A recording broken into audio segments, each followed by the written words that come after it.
दोस्तों नमस्कार। आज है 3 जून सन 2024 सोमवार। दोस्तों आज के एपिसोड में हम चर्चा करेंगे प्याज की। गौरतलब है कि हमने आपको पिछले एपिसोड्स के अंदर प्याज और लहसुन पे जो अपडेट दिए थे वो अक्षर सत्य साबित हुए हैं।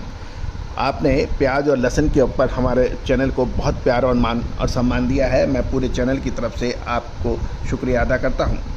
दोस्तों आपसे एक विनम्र अनुरोध, यदि आपने अभी तक चैनल को सब्सक्राइब नहीं किया है तो चैनल को सब्सक्राइब करना बिल्कुल ना भूलें और यदि शो पसंद आए तो लाइक भी कीजिएगा। खबर निकल के आ रही है कि महाराष्ट्र, मध्य प्रदेश और गुजरात में प्याज की आवक घटने के समाचार मिल रहे हैं और आवक घटने और डिमांड अच्छी होने के कारण प्याज के बाज़ारों में सप्लाई कम हो गई है, जिससे भाव मजबूत बताए जा रहे हैं।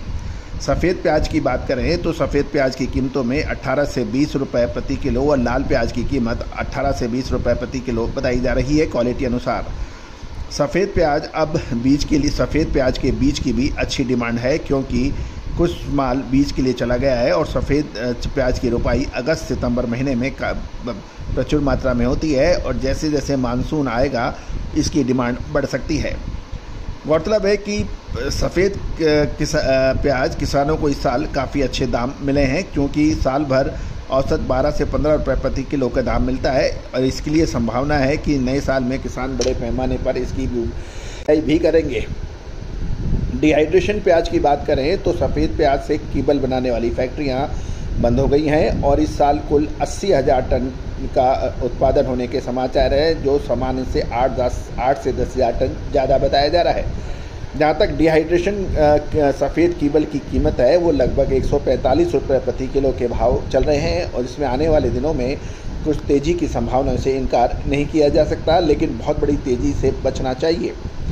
हर महीने सफ़ेद कीबल का औसत निर्यात लगभग 9,000 टन के हिसाब से देखें तो फरवरी से मई के बीच में लगभग 36,000 टन का निर्यात माना जाना चाहिए। ये भी अनुमान लगाया जा रहा है कि इस साल सीजन के अंत में लगभग 5,000 टन कीबल का स्टॉक को कैरी फॉरवर्ड भी हो सकता है। गौरतलब है कि नासिक की बात करें तो नासिक पीली पत्ती वाला प्याज, जिसकी लाइफ कम होती है, औसतन 10 रुपये प्रति किलोग्राम की कीमत पे बेचा जा रहा है। पीली पत्ती वाले प्याज की लगभग 10,000 टन कीबल बनने की उम्मीद है, जो हर साल 5,000 टन से कम बताई जा रही है। दूसरे यदि हम देखें कि प्याज के अंदर अभी कुछ मजबूती की संभावना बनने की प्रबल संभावना बन रही है, क्योंकि आवक धीरे धीरे कम हो रही है। गुजरात की बात कर लें तो गुजरात की गोंडल में प्याज की आवक कम हो गई है, कीमतों में सुधार देखा गया है। और यदि हम गुजराती मन यानी जो 20 किलो का होता है, प्याज की कीमत 200 से 400 रुपये क्वालिटी अनुसार है और इसमें पिछले 4-5 दिनों के अंदर 100 रुपये की अच्छी तेज़ी भी दर्ज हुई है। प्याज की आवक में भी गिरावट है, क्योंकि गर्मियों की फसल का स्टॉक अब ख़त्म हो रहा है, इसलिए प्याज इस समय तेज़ी से इसके दाम बढ़ रहे हैं।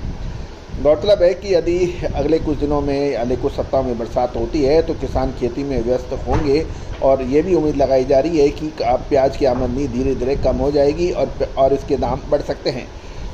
गौरतलब है कि गुजरात की गर्मियों की फसल अच्छी है, लेकिन कीमत कम होने के कारण किसानों ने इसका माल स्टॉक किया हुआ है, वो कम दामों में माल नहीं बेचना चाहते, जिससे आवक बढ़ने की संभावना नहीं होगी जब तक भाव नहीं बढ़ेंगे। प्याज में जहाँ तक मांग की बात है अभी औसत बताई जा रही है और प्याज में लंबी अवधि की तेज़ी इस बात पर निर्भर करती है कि अगले 2 से 3 महीने स्टॉक की क्या पोजीशन रहती है। साथ साथ चुनाव के बाद प्याज के निर्यात पर कुछ महत्वपूर्ण डिसीजन होता है तो उससे भी इसका फ़र्क पड़ सकता है। जहाँ तक नासिक की बात करें महाराष्ट्र में, तो वहाँ पे भी कोई बड़ी आवक के समाचार नहीं है और धीरे धीरे आवक पुरानी आवक के मुकाबले धीरे धीरे कम हो रही है। मध्य प्रदेश में नया प्याज की आवक अब लगभग समाप्ति की ओर है और जो नया प्याज आ रहा था मध्य प्रदेश में, उसकी आवक भी धीरे धीरे कम होने के समाचार मंडियों से निकल रहे हैं। दक्षिण भारत की बात करें तो मानसून समय पर आने से दक्षिण भारत में प्याज की रोपाई शुरू हो चुकी है और ये अच्छी रोपाई होने की उम्मीद लगाई जा रही है। तो दोस्तों प्याज के अंदर कुछ मजबूती की संभावनाओं से इनकार नहीं किया जा सकता। दोस्तों आपको हमारा ये एपिसोड कैसा लगा, अपनी राय अवश्य दीजिएगा। All the very best, good luck, happy trading.